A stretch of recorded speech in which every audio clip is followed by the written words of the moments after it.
जय माता दी।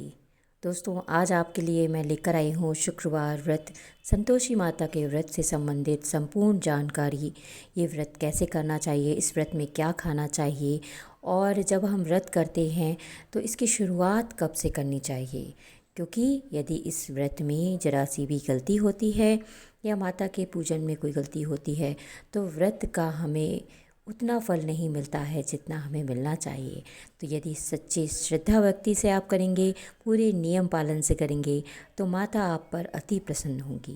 तो चलिए जानते हैं। शुक्रवार शक्ति की देवी संतोषी माता का दिन होता है। कहते हैं नियम पूर्वक व्रत करना अत्यंत फलदायी होता है और इस व्रत के पालन से घर में सुख समृद्धि आती है। यह व्रत शुक्रवार के दिन किया जाता है और संतोषी माता को सुख, शांति और वैभव का प्रतीक माना जाता है। संतोषी माता व्रत के विषय में कहा जाता है कि जो भक्त इस व्रत को विधि विधान से करता है, माँ संतोषी उनकी सभी मनोकामनाएं पूरी करती हैं। कहते हैं कि जो भी इस व्रत को सच्चे मन से रखता है, माता की विशेष कृपा उसे प्राप्त होती है। साथ ही घर परिवार में सुख समृद्धि का वास होता है।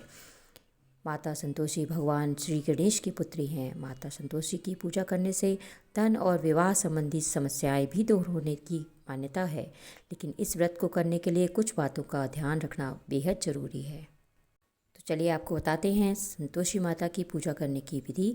इसमें सूर्योदय से पहले उठकर स्नान करने के बाद घर में पवित्र स्थान पर माता संतोषी की प्रतिमा या चित्र स्थापित करें। फिर माता संतोषी के सम्मुख एक कलश जल भर कर रख दें। कलश के ऊपर एक कटोरा भरकर गुड़ व चना रखें। अब माता के सामने एक घी का दीपक जलाएं। फिर माता को अक्षत, फूल, सुगंधित गंध, नारियल, लाल वस्त्र या चुनरी अर्पित करें और गुड़ व चने का भोग लगाएं। फिर माता रानी की आरती उतारें। माता रानी की कथा भी पढ़ें। और अब है शुक्रवार व्रत के नियम। देवी माँ को गुड़ और चना अति प्रिय है। ऐसे में उन्हें इसका भोग लगाकर प्रसाद के तौर पर इसे खुद भी खाएं।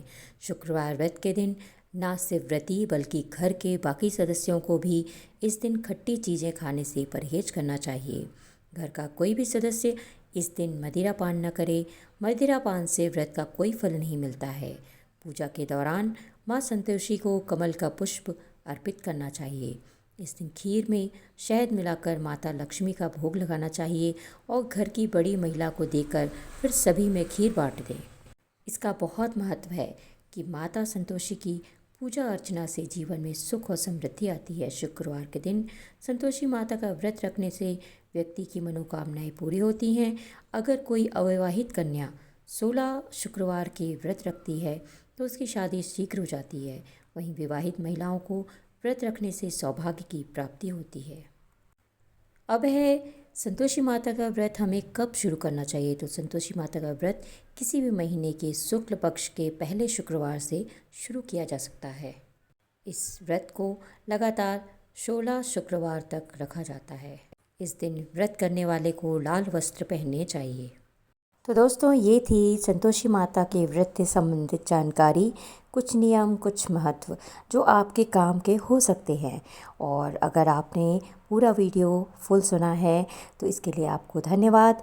आगे के वीडियो में अभी से आपको बताकर रख रही हूँ कि हम शुक्रदेव और शुक्रवार से संबंधित जानकारी फिर से कंटिन्यू रखेंगे।